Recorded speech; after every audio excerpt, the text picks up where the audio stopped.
Okay. Bonsoir à tous et à toutes. Le thème de Pessah, de ce soir, pardon, c'est Pessah et Pessah Sheni, tout simplement parce que c'est dans la paracha de cette semaine. On a la paracha de Balotra qui nous raconte l'histoire du premier Pessah, d'ailleurs du seul Korban Pessah qui a été fait pendant la période des 40 ans dans le désert. On a un rachis très intéressant qui nous parle de ça, qui nous dit qu'en fait, puisque on est dans le Pessah, c'est le mois de Nissan, le Chumash de Bamidbar aurait dû commencer avec ça. Remettons les choses dans la séquence, dans l'ordre chronologique. Chumash Shmot se finit avec la construction du Mishkan et l'inauguration du Mishkan. On est Rosh Chodesh Nissan. Chumash Vaikra commence Rosh Chodesh Nissan. Et on a toutes les lois qui ont été données, donc qui sont liées autour de ça. C'est toutes les lois du Mishkan, des Korbanot, des Kohanim, des Lévim, etc. Alors, bien sûr, un peu d'histoire, entre autres, par exemple, le décès des enfants d'Aaron. Mais tout ça, ça s'est passé au Rosh Chodesh Nissan, des halachot qui sont liés. Ensuite, de Rosh Chodesh Nissan, 2 semaines après, c'est Korban Pessah. C'est donc 1 an après la sortie d'Égypte. On est le premier Korban Pessah, ou le seul Korban Pessah, mais on est 1 an après la sortie d'Égypte. Arrive le moment donc, de Pessah, le premier Pessah célébré après la sortie d'Égypte, le premier Pessah célébré dans le désert.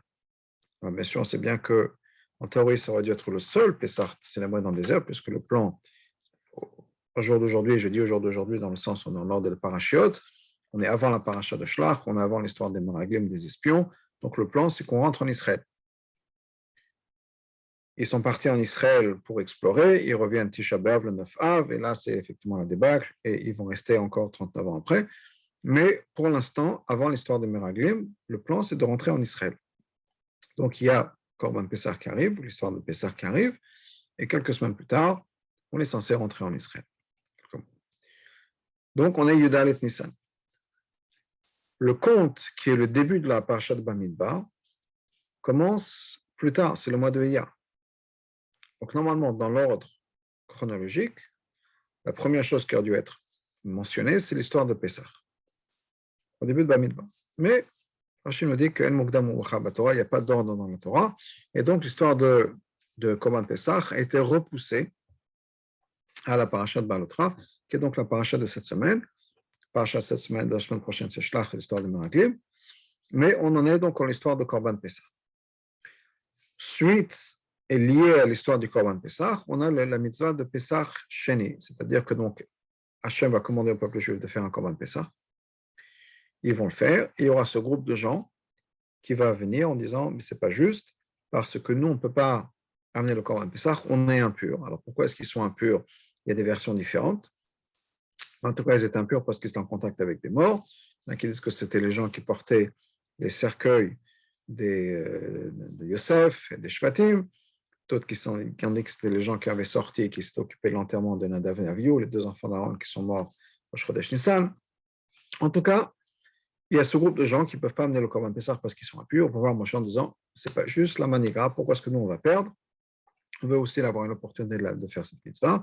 Et Hachem va leur donner une deuxième chance, qui est la mitzvah de Pessah Sheni, qui est qu'un mois plus tard, un mois après donc le mois de Nissan, le mois de Iyar, le 14 du mois de Iyar, on a l'opportunité d'amener un Korban qui va être un remplacement, on va en parler un peu plus, du Korban Pessah, une deuxième chance pour Pessah Sheni. Donc on va commencer avec Pessah, ensuite on va parler de Pessah Sheni.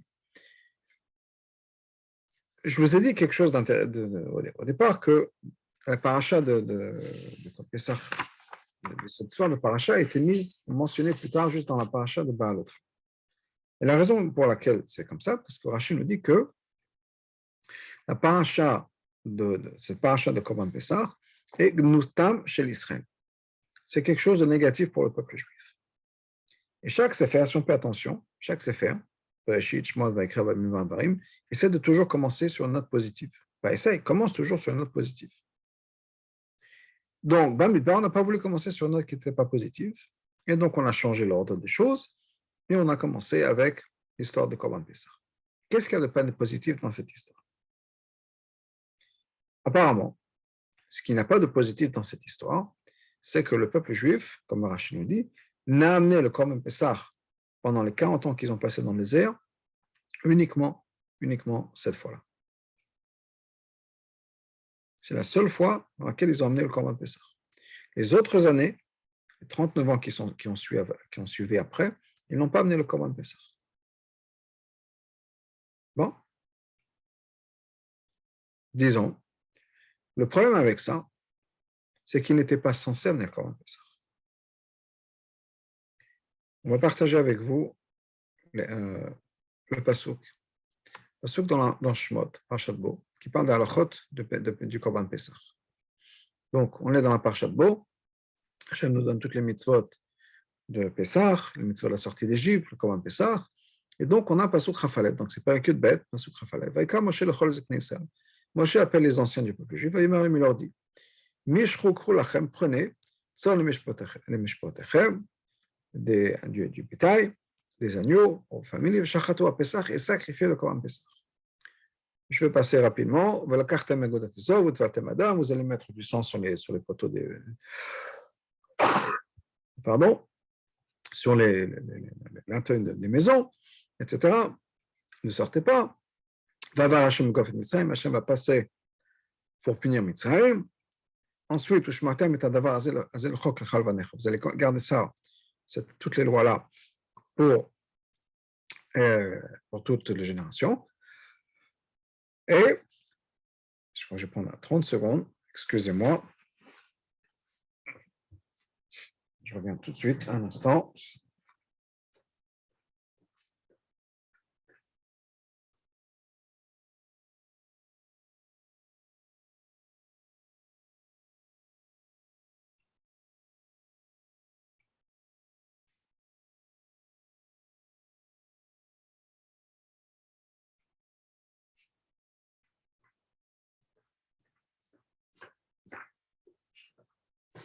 Ok. Et donc, on arrive donc, il faut garder cette mitzvah. Et Pasuk Rafek, le Pasuk qui est important pour maintenant, il sera quand vous arriverez à la terre qu'Hachem vous a donnée, qu'Hachem diber, comme il vous a dit, comme il vous a promis, vous allez garder cette mitzvah, ce travail-là. C'est-à-dire que le Korban Pessah, il n'était pas censé le faire jusqu'à qu'ils arrivent en Israël. Quand vous arrivez en Israël. Tant qu'ils ne sont pas arrivés en Israël, pas de mitzvah de Korban Pessah.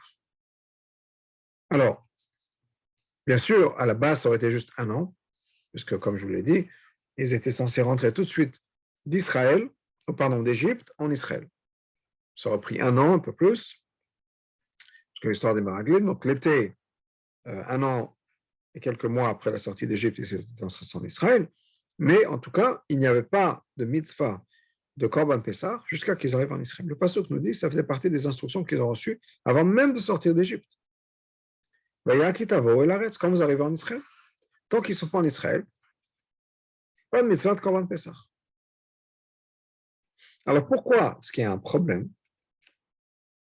Pourquoi est-ce qu'il y a un problème avec le fait qu'ils n'ont pas amené de Korban Pessah? Rachid nous dit que c'était les Gnutam chez l'Israël et c'était quelque chose de pas bien et qu'ils n'ont pas fait, etc. Pourquoi? Ils n'ont rien fait de mal.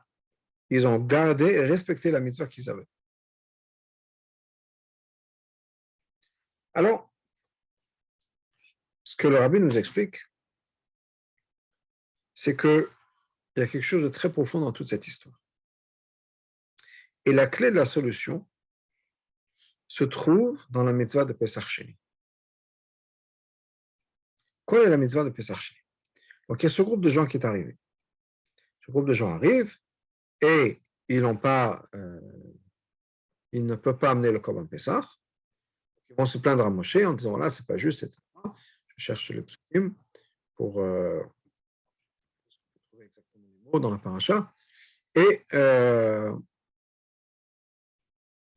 donc, ils n'ont pas ils n'ont pas l'opportunité de faire cette mitzvah. Ils vont voir Moshe. Je vais lire le psukim. Alors, Vedaber Hashem, on est dans la paracha cette fois. Vedaber Hashem Moshe ben Marsena Bashna Shenit. Hashem parle à Moshe dans le désert. la deuxième année de la sortie d'Égypte, le premier mois, c'est-à-dire Nissan, mais de la deuxième année. Ils sont partis le premier Nissan de la première année, si on peut dire, maintenant l'année prochaine. Donc, Hachem dit à Moshe que le peuple juif fasse le Korban Pesach à l'heure. Le 14 de ce mois-là, l'après-midi, faites-le, en suivant de toute la loi. Et donc Moshe a transmis ce message-là. Ils ont fait ça. Donc Hachem vient à Moshe en disant, c'est quoi? On va changer les règles. Je vais demander de manière exceptionnelle à ce que le peuple juif fasse le Korban Pesach, même s'il n'était pas obligé. Opportunité qu'il n'avait pas. Alors, le peuple juif réagit tout de suite, bien sûr, le peuple juif a fait ce Korban Pesach. Ils l'ont fait. Exactement ce que Hachem a demandé, ils ont fait. Mais on a ce groupe de gens qui vient nous dire, il y a un groupe de gens qui étaient impurs. Ils n'ont pas pu faire le Korban Pesach ce jour-là. Ils sont venus voir Moshe en disant, on veut faire quelque chose. Ces gens-là ont dit à Moshe, nous on est impurs. Pourquoi est-ce qu'on va perdre? Pourquoi est-ce qu'on ne pourra pas cette opportunité? On a une mitzvah extraordinaire. Une mitzvah qui est hors de l'ordinaire. Hors de l'ordinaire, pourquoi? Parce que normalement, on n'était pas censé avoir cette mitzvah-là. Et Hachem nous a donné la mitzvah. Et on ne veut pas rater ça. On ne veut pas rater cette mitzvah-là. Donc ils vont manger en disant, c'est pas juste. On est impur pour une mitzvah, et on va se faire, et on va perdre. Alors Hachem va dire, Moshe leur dit, attendez là, je vais consulter Hachem, je vais voir ce qu'Hachem dit. Et d'abord Hachem Moshe le mot, et Hachem donc parle à Moshe, d'abord Messal le mot, donc si quelqu'un est impur, ou il est loin, ou bien pour une raison ou une autre il ne peut pas venir, il n'a pas fait le Korban Pesach, il a une deuxième chance, un mois plus tard, le 14 du mois de Iyar, le deuxième mois, donc le mois de Iyar, le 14 dans l'après-midi, il pourra le refaire. Donc on a cette mitzvah-là. Et qu'est-ce qui s'est passé? Comment est-ce que cette mitzvah-là est venue? Il y a un groupe de gens qui, d'après les règles, n'est pas capable, n'a pas le droit d'amener le Korban Pesach. Et qu'est-ce qu'ils ont fait, ces gens-là? Ils avaient deux possibilités. Une possibilité aurait été de dire, on ne peut pas. Qu'est-ce qu'on va faire? C'est la règle. Hachem a dit qu'on ne peut pas y participer. C'est comme ça, on ne peut pas y participer. Peut-être qu'ils auraient même pu se dire, c'est encore mieux comme ça, au lieu d'avoir faire la queue sous le soleil, à travers toute la journée, etc., quand il y a un Kohen, combien de Kohanim à cette époque-là? 3, Aaron et 2 de ses enfants. 3 Kohanim pour tout le peuple juif. Imaginez le temps que ça va prendre de faire le Korban Pesach. Et on ne va pas, c'est pas grave si je ne fais pas la queue, on ne fait pas la queue sous le soleil. On reste chez nous à l'ombre. Ils auraient pu dire ça. Eh bien non. Ce groupe de gens sont venus voir Moshe en disant, on n'est pas prêt à accepter de ne pas pouvoir faire une mitzvah que Hachem nous a donnée. On n'est pas prêt. Alors, bien sûr, ils avaient toutes les excuses du monde de ne pas pouvoir le faire. Ils étaient impurs pour une bonne raison, pour une mitzvah. Hachem a dit, c'est que lui qui est impur ne peut pas le faire. C'est une mitzvah. C'est comme ça. Non seulement ça, mais d'une certaine manière, c'est une mitzvah d'écouter Hachem. L'histoire que je raconte souvent, je l'ai racontée dans ce forum plusieurs fois, l'histoire de Rabbi Zoché et de Rabbi Elimelech. Rabbi Zoché et Rabbi Elimelech, ces deux frères-là, voyageaient souvent. Et ensemble, pendant quelques années, ils ont voyagé ensemble. Puis, arrivent dans un endroit, le policier local les avait pris pour des vagabonds, les a mis en prison. Ils ont passé la nuit en prison. Le matin, ils se réveillent, Rabbi Elimelech se lève, il veut faire la prière. Mais il se rend compte que dans cette prison-là, la prison c'était dans les villages, c'était une grande cellule, une grande pièce, il y a un pot de chambre au milieu de la pièce. On ne peut pas prier comme ça. Donc il se tourne vers son frère, Bizouché, qui lui dit, regarde, Bizouché, qu'est-ce qu'on va faire? On ne peut pas prier. Il va savoir combien de temps on va rester ici. Peut-être que toute la journée on va rester ici. On ne pourra pas prier. On ne pourra pas mettre les tefilines, on ne pourra pas faire chemin. Qu'est-ce qu'on peut faire? Zosh lui a dit, écoute, je ne comprends pas. Le même Dieu qui a dit qu'on n'a pas le droit de prier, nous a dit que dans ces circonstances-là, pardon, le même Dieu qui nous a dit qu'il faut prier, dans ces circonstances, on dit qu'il ne faut pas prier. C'est la halakha. Et on a l'opportunité de faire une mitzvah qu'on ne fait pas d'habitude, qui est de ne pas prier pour Hachem. C'est extraordinaire. Effectivement, c'est Rabbi Lemer, il a aimé ce que son frère lui a dit. Il dit, c'est quoi, tu as raison. Ils se sont mis à danser de la joie, de l'opportunité d'avoir fait une mitzvah, qui est une mitzvah qui est très rare, de ne pas prier pour Hachem. Et ils ont commencé à danser. Alors, il y avait quelques autres prisonniers des goïms dans la cellule, le voleur du village, l'ivrogne du village. Ils ont vu qu'il y avait un peu... C'est frère, c'est sa mère, c'est joyeux dans la... Ils se sont mis à danser, tout le monde s'est mis à danser, à chanter. Il y a le joaillier qui est de l'autre côté qui entend ce qui se passe, il dit qu'est-ce qui se passe? Il ouvre la porte, il voit que tout le monde est en train de danser, il dit mais c'est quoi cette histoire? Il arrête un type, il dit qu'est-ce qui se passe? Il dit je ne sais pas, c'est deux juifs, un truc avec le pot de chambre, je n'ai pas compris. Alors le type il dit ah c'est comme ça, le pot de chambre, j'enlève le pot de chambre. Bon, Hachem, on peut prier. Mais l'idée c'est quoi? Parce que des fois on peut dire ok, je vais être assis, ne rien faire. C'est la volonté d'Hachem. Alors, il s'avère que dans cette histoire, bien mal, ils avaient raison, mais il fallait quand même prier. Et là, ils auraient pu se dire, OK, Hachem ne veut pas, Hachem ne veut pas. Ils n'ont pas pris ça comme ça. Ils ont été voir Moshe, ils ont été voir Aaron, ils ont dit, on n'est pas prêt, on veut pouvoir prier. On veut pouvoir amener le Korban Pessah. Ah, Hachem nous a dit que c'est contre la halakha. Bah, trouver quelque chose, trouver un système. On veut bien sûr respecter la halakha, mais on ne veut pas rater une mitzvah telle que le Korban Pessah, surtout que c'est une mitzvah qu'Hachem nous a donnée maintenant de manière exceptionnelle. Parce que normalement, on n'était pas censé amener le Korban Pessah. Moi, je leur dis, écoutez, je vais consulter avec Hachem, il revient, effectivement. Hachem nous donne une deuxième chance. Qu'est-ce que ça veut dire? Ça veut dire que quand on demande, on peut obtenir. Ça veut dire qu'on n'est pas censé voir une situation, l'accepter les bras croisés. Même si ça correspond avec la halakha, et certainement si ça ne correspond pas avec la halakha.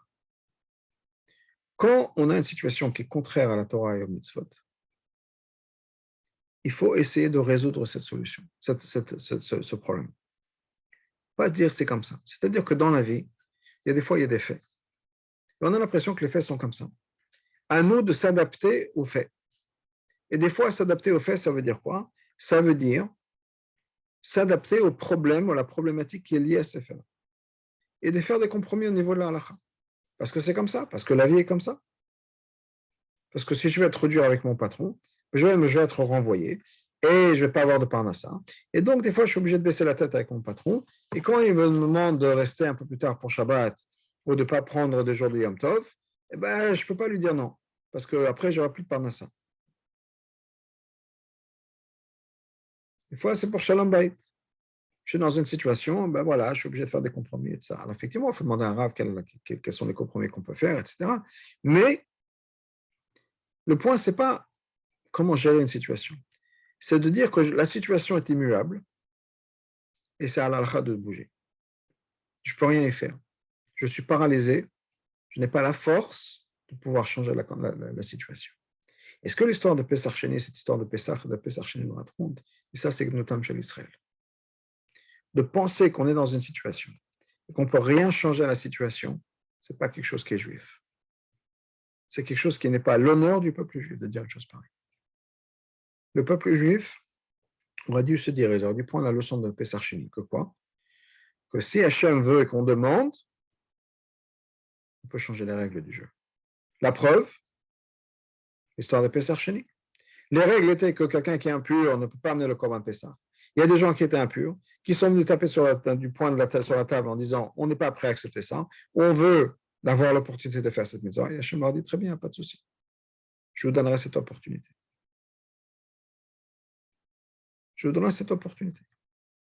Ah, les règles de la halakha font que quelqu'un qui est impur est exempt du Korban Pesach. Oui, effectivement. Et donc, on n'est pas censé amener le Korban Pesach. Ou bien les règles de la halakha se comportent que dans le désert, on n'amène pas le Korban Pesach, ce n'est qu'on arrive en Israël.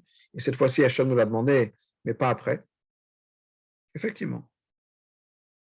Effectivement, ce sont les règles. Mais on a appris de Pesach Sheni qu'on peut changer les règles.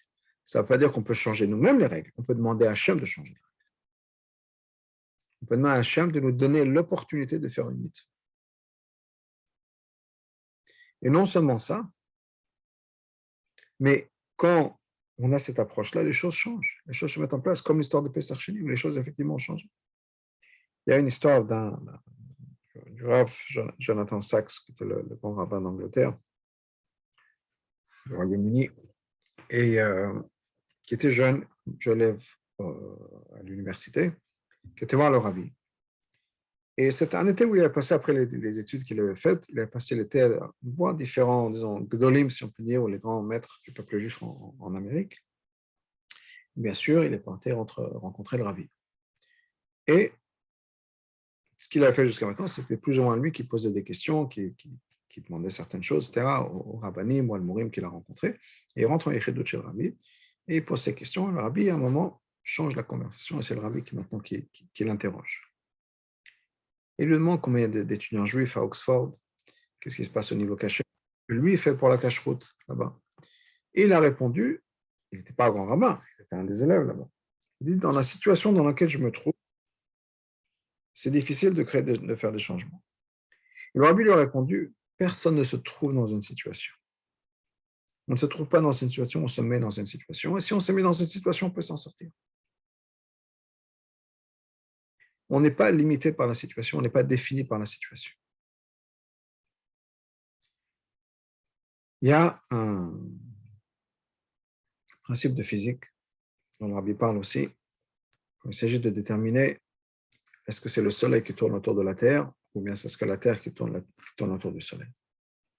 La vue dans la Torah, c'est une vieille discussion, mais entre autres, la vue dans la Torah basée sur le psukim, c'est que la Terre est le centre de l'univers, que les choses tournent autour de la Terre. La vue scientifique généralement acceptée en ce moment, c'est que les planètes, la Terre inclus, tournent autour du soleil. Et ce que le rabbi explique, entre autres, sans rentrer dans les détails, parce que l'idée scientifique, ça me dépasse, et ce n'est pas le sujet de la conversation d'aujourd'hui, c'est que quand on a un système où il y a deux choses, parce que clairement la Terre tourne et le Soleil tourne, quand on est dans un système où il y a deux choses qui tournent, il est impossible de déterminer qui tourne autour de qui. C'est juste une question du point de référence. Si mon point de référence est la Terre, ben, comme on le voit tous les jours, le Soleil se lève, le Soleil se couche, le Soleil qui tourne. Si mon point de référence est le Soleil, c'est la Terre qui va tourner. Parce que les deux sont en train de tourner l'un autour de l'autre. Et c'est juste une question de point de référence. Quand j'ai, disons, ma vie religieuse, ma relation avec Hachem, et les circonstances du monde, quel est mon point de référence? Est-ce que mon point de référence est le monde, si on peut dire, ma situation? Et donc, le reste tourne autour de ma situation. Ou bien, non, c'est ma relation avec Hachem. Et le reste, ma vie, s'adapte, tourne autour de ça. Est-ce que je suis défini par les circonstances de ma vie? Et c'est moi qui définis avec l'aide d'Hachem, bien sûr, les circonstances de ma vie. Et que rien n'est impossible quand il s'agit de notre relation avec Hachem. Et ce que cette histoire de Torah de Pesach Sheni nous apprend, et c'est pour ça que c'est que notre chez Israël, ce n'était pas le positif du peuple juif, c'est que le peuple juif n'est pas défini par les circonstances. Et que si le peuple juif avait demandé à Hachem, pendant les 39 autres années dans le désert, on veut amener le Korban Pesach. C'est vrai qu'on n'est pas censé. C'est vrai qu'on est censé attendre jusqu'à qu'on rentre en Israël. Mais ce n'est pas grave.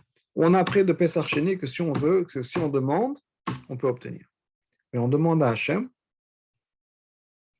que Hachem nous donne cette mitzvah de Pesach Sheni, de Korban Pesach. Même si effectivement, d'après l'Halakha, on est censé attendre 39 ans. On ne veut pas attendre encore.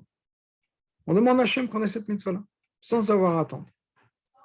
Yeah. Sans attendre.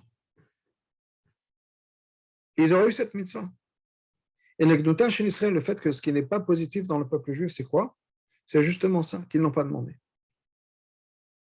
Ils ont accepté les circonstances sans penser à prier à Hachem. Et ça, c'est quelque chose qui n'est pas positif. Je vais donner un exemple personnel, une histoire personnelle. Et c'est une histoire en deux volets d'une certaine manière. Peut-être que je l'ai raconté parce que ça me vient en tête, que je l'ai raconté déjà une fois ici. Mais j'ai commencé une yeshiva il y a quelques années de ça. Et j'étais donc, arrive dans la fin d'une année scolaire où je travaillais comme j'étais directeur d'école. Et j'avais ce projet d'ouvrir cette yeshiva. Mon travail en tant que directeur d'école, c'était fini. L'école avait. Moi, j'étais engagé par l'école et l'école avait décidé de fermer cette petite structure. Je me retrouve sans emploi d'un côté, je ne sais pas d'autre quoi faire, pas quoi faire d'autre. Et j'ai eu cette idée de commencer cette yeshiva, qui continue jusqu'à aujourd'hui, Baruch Hashem. Et arrive Gimel Tammuz, j'ai 4 élèves. Alors, 4 élèves, vous comprenez bien que 4 élèves, ce n'est pas viable. Pour moi-même, au niveau de ma part de ça, personnellement. Donc, qu'est-ce que je fais? Alors, je suis parti à OL, au Gimel Tammuz. J'ai demandé au Rabbi que les choses, voilà, j'ai dit, voilà, d'un côté, mon emploi, c'est fini, j'ai ce projet d'Yeshiva, mais j'ai que 4 élèves. Avec 4 élèves, c'est pas viable. Qu'est-ce que je peux faire? Et je demande au Rabbi que les choses se mettent en place. Et le deuxième volet, si on peut dire, ou la parenthèse dans cette histoire, c'est que j'avais, une fois, Rav Asimov, Shmuel Asimov, Alain Shom m'avait conseillé, des fois, quand on ne sait pas exactement comment demander le bracha au Rabbi, comment que les choses se passent de la meilleure manière. Sans demander, sans nécessairement déterminer comment ça doit se passer. Voilà, je demande bracha pour ci ou bracha pour ça. Je suis ouvert aux possibilités, que les choses se passent comme elles doivent se passer de la meilleure manière possible. Donc, c'est plus ou moins ce que j'ai demandé au Rabbi. Je rentre le lendemain donc, à Miami, là où je suis en Shlichut, 4 Tammuz. Je reçois un coup de téléphone du Rosh Yeshiva d'ici, pas ma Yeshiva, la grande Yeshiva Chabad d'ici, à Miami, Yehuda Shapira. Il regarde et voilà, j'ai quelqu'un qui m'a contacté. Je pense que moi, je ne peux rien faire pour lui, mais je pense que ce sera quelque chose de bien pour toi.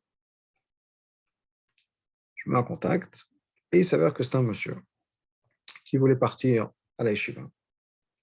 Mais ses parents, il y avait des parents âgés qui m'ont demandé de rester pour les aider avec l'affaire de la famille, qui était à Miami. Il a dit à ses parents, d'accord, je suis d'accord, mais à une condition. Je veux pouvoir étudier la Torah comme si j'étais à la Yeshiva.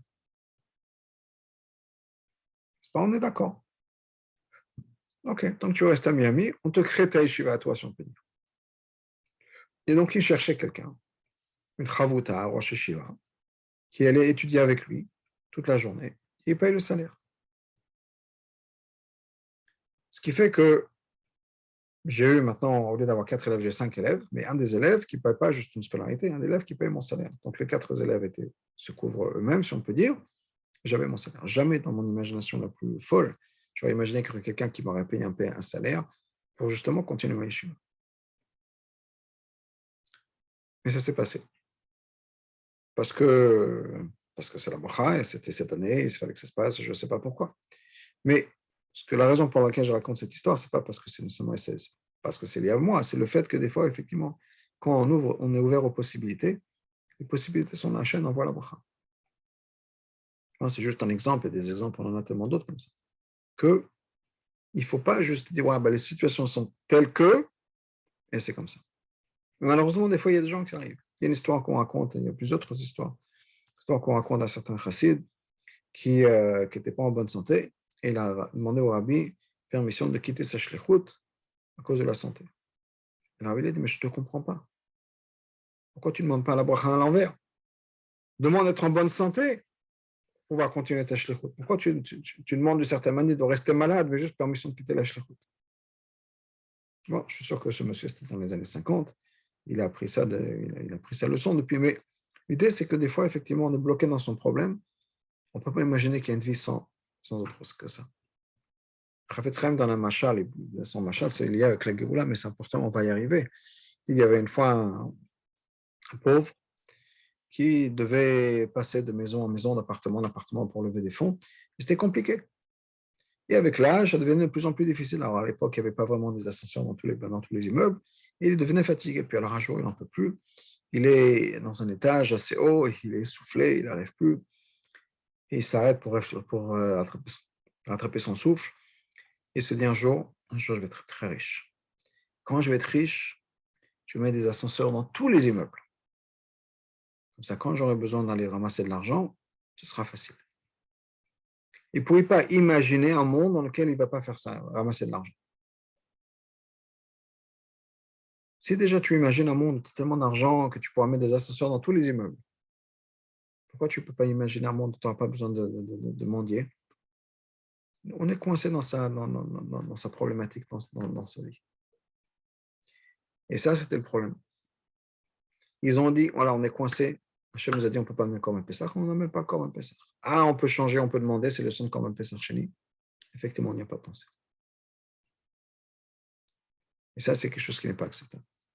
Alors, bien sûr, la leçon, pour nous, des générations plus tard, et nous qui sommes si proches de Mashiach, c'est la Géoula. Demander à ce que Mashiach arrive. Et d'accepter le fait que oui, il arrivera quand il arrivera, et on ne va pas pousser la main à Hachem, on sait Hachem c'est ce qu'il fait, etc. Ça revient exactement à la même problématique que l'histoire de Korban Pessah.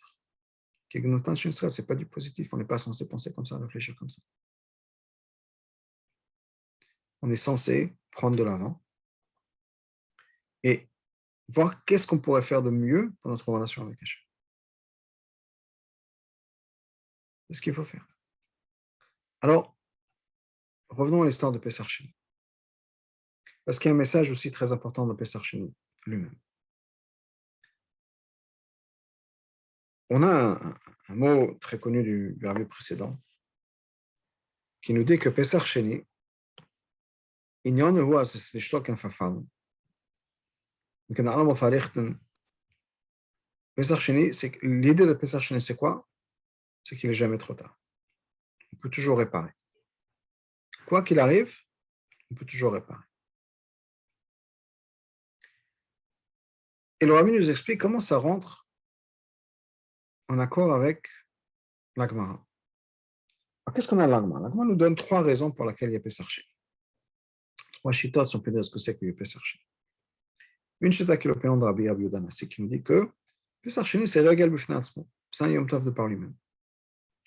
Alors, bien sûr, le Yom Tov de par lui-même, ça veut dire quoi? Ça veut dire que c'est uniquement pour quelqu'un qui n'a pas amené le premier Korban Pessah. Mais c'est un autre Yom Tov. Une autre opinion qui nous dit que Pessah Sheni, c'est un Tashlumin. Ça vient compléter le premier Pessah. Et une troisième opinion qui dit que c'est une Takana. Ça vient réparer le Korban Pessah.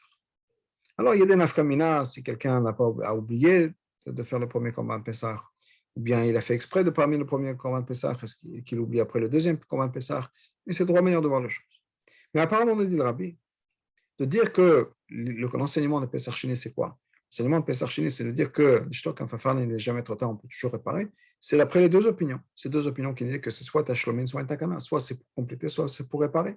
Effectivement, il y a Pessah Rishon qui n'a pas marché pour une raison ou une autre. Et bien maintenant, on a une chance de réparer ou de compléter ce qui a été raté. Mais d'après l'opinion de Rabbi Yehuda Hanassi, que Rabbi nous dit que non, c'est un Yom Tov du par lui-même.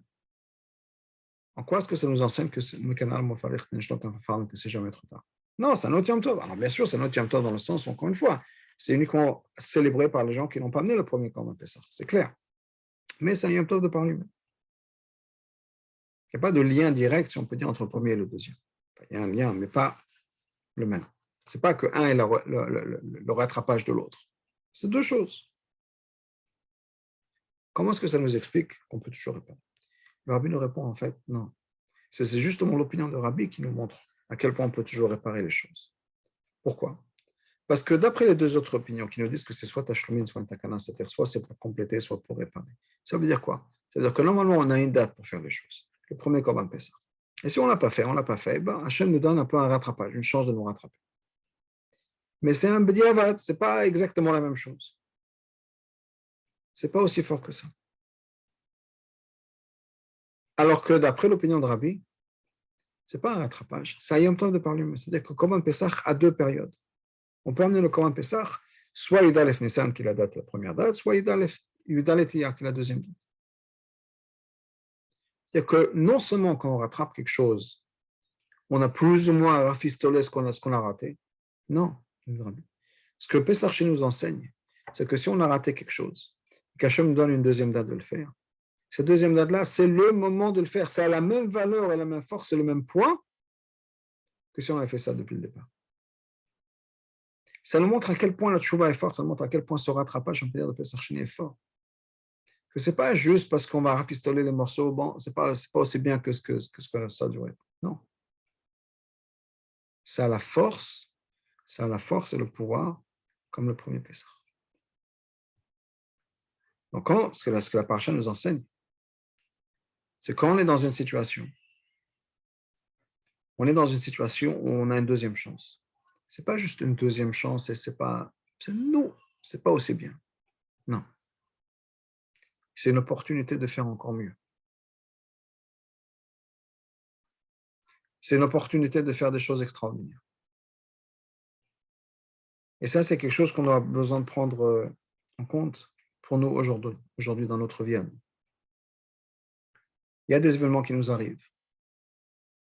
Des fois, c'est par rapport à nos enfants, c'est par rapport à nous, par rapport à nos parents, par rapport à notre travail, par rapport à notre éducation. Et on se rend compte, après quelques temps, que ce n'était pas ce que ça aurait pu être. On n'a pas fait ce qu'il fallait faire. On aura pensé que, voilà, si seulement j'avais fait ci et ça quand j'étais plus jeune, si seulement les choses avaient été différentes, peut-être. Peut-être. Mais il n'est jamais trop tard. Il n'est jamais trop tard pour bien faire. Et non seulement il n'est jamais trop tard pour bien faire, on va se dire, OK, bon, on va sauver ce qu'on peut. C'est beaucoup plus que ça. Ce n'est pas juste qu'on va sauver ce qu'on peut. Ça a la même valeur, et peut-être encore plus que si les choses avaient été faites comme on aurait pensé, nous, dans notre tête, que ça aurait dû se passer. Ou qu'on a les regrets des choses qui auraient dû se passer. Si pour une raison, les choses se sont passées de telle et telle manière, c'est que c'est comme ça que ça devait se passer. Alors, bien sûr, il y a des tchouva, de regretter la vérité qu'on a fait, les bêtises qu'on a faites, etc., à 100%.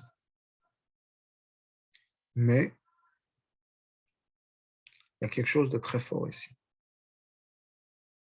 Quand on va reprendre une relation qu'on avait brisée, quand on va retravailler sur son shalom bayit, quand on va retravailler sur le chinour de ses enfants, peut-être qu'on peut penser que c'est trop tard. C'est jamais trop tard. Peut-être qu'on pense, OK, bon, c'était pas trop tard, mais au moins, il y a des dégâts qui ont été faits, peut-être. Mais on va refaire encore plus. Ce qu'on va reconstruire, c'est encore plus fort. C'est le pouvoir de la tchouva par rapport quand les choses se passent bien. Alors, bien sûr, il ne faut pas faire des bêtises, si on peut dire. On est censé aller dans un chemin droit. Cette semaine, on va lire dans le deuxième pérec de Perkavot que Rabbi nous dit Esder she'avor lo et Adam. Quel est le chemin qu'une personne doit choisir dans la vie? Le Rabbi nous dit de là, ça veut dire quoi? Qu'il y a plus qu'un chemin. La question, c'est quel est le chemin qu'il faut prendre? Alors, effectivement, le chemin droit, c'est le meilleur chemin à prendre. Des fois, il y a un chemin qui est tordu. Ce n'est pas celui qu'il faut choisir. Et s'il a été choisi par nous, c'est que c'est le meilleur chemin. Et que par le chemin qui est un peu tordu, on peut arriver à des choses qu'on n'aurait pas pu faire autrement. Parce qu'on est quelques années plus tard, parce qu'on a mûri, parce que effectivement le fait qu'on a été un peu bousculé par la vie, fait qu'on a une autre approche sur les choses. Et on peut avoir quelque chose de beaucoup plus profond dans notre relation avec Hachem, dans notre relation avec les autres, dans notre de la Torah, dans tout. Il faut accepter ce que la vie nous amène et pas accepter dans le sens qu'encore une fois, on les accepte, on reste avec les bras croisés. Les circonstances sont ce qu'elles sont, mais on peut changer ces circonstances. Et c'est ça qui est important. C'est que non seulement on peut changer les choses, mais quand les choses, on les change, ce n'est pas un bidiavad, ce n'est pas comme, OK, ce n'est pas le mieux qu'on aurait pu faire. Non, c'est quelque chose qui est aussi fort, aussi puissant que si on a fait ça la première fois. Et même peut-être des fois, encore plus que ça, puisque c'est l'aide de la chose. Donc, on va s'arrêter là pour ce soir. Mais un message important dans notre vie, qui est de jamais abandonner l'espoir. Toujours être prêt à continuer à prendre l'avant. Bien sûr, de prier à Hachem, de demander à Hachem, parce que c'est après tout lui qui crée les circonstances et qui peut changer ces circonstances-là. Donc, de nous pousser à prier pour la Géoula, que ce soit pour prier pour les Shidduchim, pour la santé, toujours prier, de ne pas accepter les problèmes tels qu'ils sont en disant, bah, c'est comme ça. Si c'est quelque chose qui n'est pas comme ça doit être, il faut avoir le bitachon, la confiance, de prier, de demander. Et la chose la plus importante qu'on puisse demander à Hachem, c'est que Hachem nous emmène la Géoula, que ça se fasse très, très rapidement, et tout de suite, immédiatement, Bezrat Hachem. Bonsoir.